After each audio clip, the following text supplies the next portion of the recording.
องค์การสาธารณสุขเมืองไซธานีได้ร่วมกับคณะกรรมาธิการเพื่อสุขภาพแม่และเด็กจัดกองประชุมชี้แจงการจัดตั้งปฏิบัติวันซักยากันพยาธิแห่งชาติหยอดวัคซีนป้องกันพยาธิโปลิโอ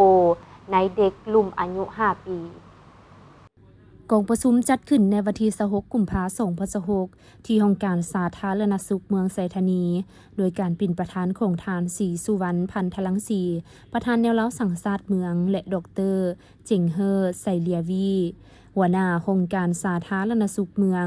มีบรรดาองค์การอ้อมข้างวิชาการอนามัยโลกวิชาการแขนงอนามัยและส่งเสริมสุขภาพนครหลวงนิจันทร์พร้อมด้วยนายบ้านภายในกลุ่มทางงอนเข้าร่วมกองประชุมครั้งนี้ก็เพื่อชี้แจงการจัดตั้งปฏิบัติวันซักยากันพยาธิแห่งชาติหยอดวัคซีนป้องกันพยาธิโปลิโอ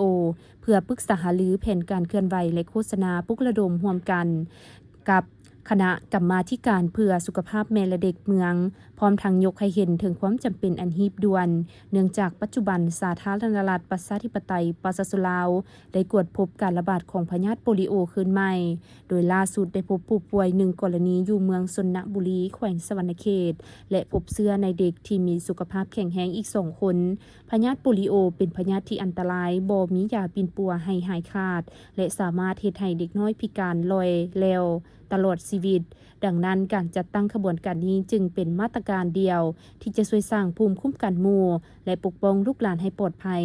สำหรับทั่วเมืองไซธานีได้วางเป้าหมายการหยอดวัคซีนออกเป็น12 กลุ่มโดยมีเป้าหมายหยอดวัคซีนโปลิโออายุ1 เดือนครึ่ง5 ปี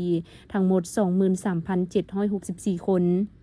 โรงเรียนอนุบาลทางภาครัฐและเอกชนมี94แห่งมีนักเรียน 9,570 คนโรงเรียนโปรเกียมทางภาครัฐเอกชนมี34แห่งมีนักเรียน656คนมีทีมแพทย์จากเมือง30ท่านและทีมแพทย์จากกองทัพ18ท่าน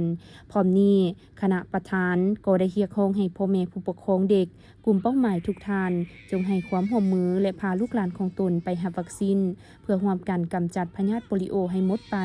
จากเมืองไซธานีก็คือขอบเขตทั่วประเทศ